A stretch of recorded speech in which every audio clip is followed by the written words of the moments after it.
high quality over high speed. Welcome to the Chaos of Scale. This is a show dedicated to helping businesses navigate the human side of growth. I'm your host, Andy Golding, and today we're introducing our guiding principle of pause for quality. To navigate the human side of growth, or as I like to call it, the chaos of scale, you don't need a 75-point people framework or a 99-slide people strategy deck.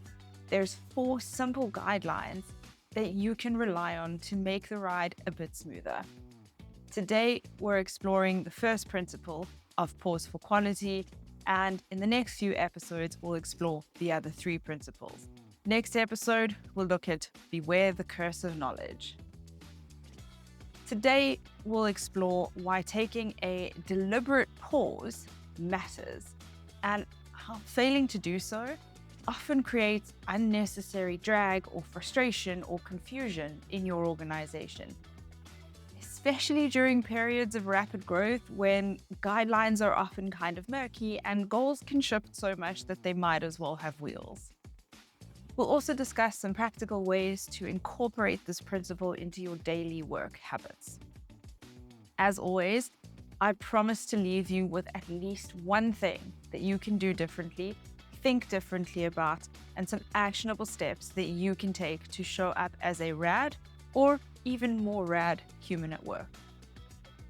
Before we dive in, if you find value in today's episode, please take a moment to do the cool things. Like, subscribe, share, and for some extra kudos, I would really appreciate it if you would take some time to leave a review. It will really help the show reach more people. Let's be honest, you're busy. And you're not just regular busy, you're scaling company busy. Your plate is overflowing. People need things from you, you need things from people, and in an effort to simply get stuff done, you're firing off emails, you're pinging off messages on Teams and Slack, and you're working your way down this never complete to-do list, answering questions, letting people know what you need from them. At least that's what you think you're doing. It's what you're intending to be doing. But the problem is when we're moving at breakneck speed with the primary goal of getting it done, clearing the inbox, replying quickly to appear responsive, we often sacrifice quality in the process. Being truly responsive isn't just about replying fast. It's about replying thoughtfully and at a level of quality and detail that actually moves the project, the issue, the conversation, or the task forward. Getting something done achieves nothing if your version of done leaves the recipient thinking, wait, what? What are they saying? What are they asking me? What do they actually need? And this becomes a critical issue because when we rush our communication, we fail to fully understand the ask. We don't really understand what they need from us or what the requirement is, and we're not actually solving anything with half-baked answers. We're either kicking the can down the road or creating confusion and muddying already murky waters. Remember, in a scale-up environment, the waters are already muddy. We don't need to muddy them further with confusing and incomplete communication. Scaling environments are chaotic and we don't need to add more chaos. Pausing for quality is about investing the right amount of time up front to create quality responses, quality work, and to save exponentially more time down the line. Where did I learn pause for quality? I've spent the last 10 plus years in and around scaling organizations. And for much of that time, I was running my first company, which I'd co-founded with a brilliant guy by the name of Brad Shawkin. And Brad came into business with a lot more experience than me. And we would get emails from our clients and from prospective clients, and I would want to respond immediately, be responsive, strike while the iron is hot, get back to them before they lost interest. And Brad was often the one who would pump the brakes. And he wouldn't reply to an email until he was able to give it full focus and full attention.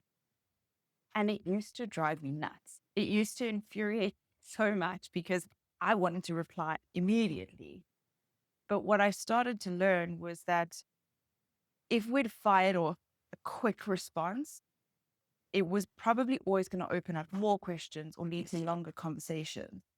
Whereas if we moved more slowly up front and took the time to put together really detailed responses and just well thought out, really detailed doesn't necessarily mean long. It just means well thought out and well composed. And putting together well composed communications for clients or prospective clients moved our conversations forward so much more quickly and at such a high level of quality. And that was, I didn't know, didn't have a term for it, pausing for quality at that point, but that was where the lesson really started to take hold for me. And that really showed me the power and the impact of high quality over high speed. High quality gets stuff done properly. High speed just kicks the can down the road a lot of the time. What do I see and experience around the chaos of scale? I see leaders rushing things under pressure, just trying to get stuff done and with all the right intentions, but not taking the time to really set the context, to really give all of the information that's needed. A typical example, the MD who has too many direct reports because the organization has that very typical scale up structure that doesn't quite make sense because they're scaling and they're in that awkward phase. But you've got this MD who's got so many direct reports, many of whom are quite junior, need more guidance than she has capacity to give. And consider how many pings and emails are landing in her inbox and her Teams and her Slack and every single day or even every hour. And in an effort to be responsive, in an effort to get things done and move things along, just firing off emails, firing off the first response that comes to mind, but not necessarily the response that gets things done. People who have competing priorities, which is all of us in scaling organizations and in any organization really, so often when we have competing priorities, we're communicating to get it done, not to get it right. And this is where we need to pause for quality. For some reason, we think that it will take too long to respond properly. We like to tell ourselves that we don't have the time for slower, higher quality responses. We tell ourselves that we don't have time to give proper briefing or detailed feedback, but that's the irony. Communicating more slowly at the front at a higher quality that gets it right closes loops and moves them forward. I'll say that again.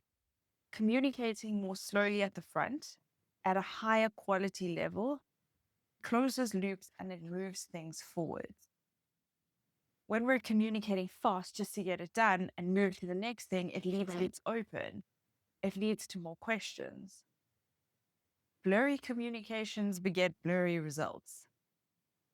Pause for quality to close the loop, to move it forward, to make meaningful progress. In a scale up, you also very often have a lot of junior people or a lot of people who are doing this for the first time. So you can't really rely on people just getting it. And sure, there will be some people that just have that superpower.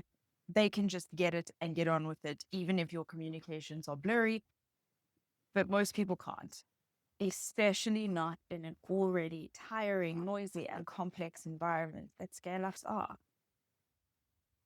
If you take a full 3 minutes, that's all, 3 minutes for a high quality reply now, I promise that it will help you move things forward faster.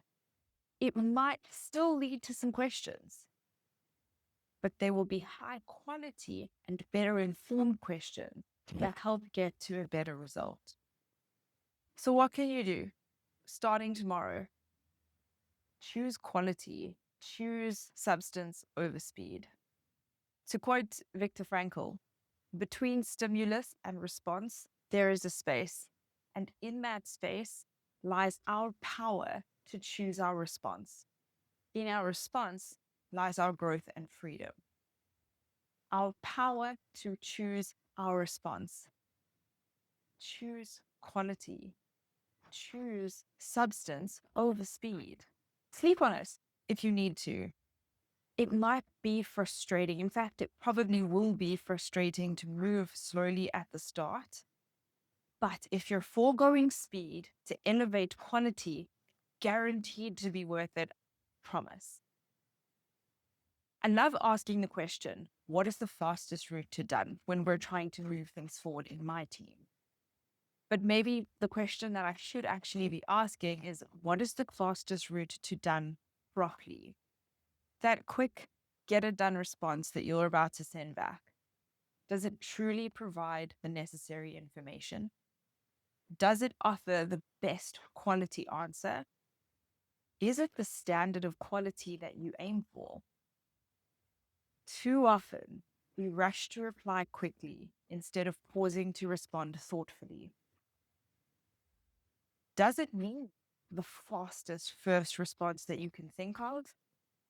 Or can it wait until you've taken a moment to pause and consider better options so you can provide a high quality reply?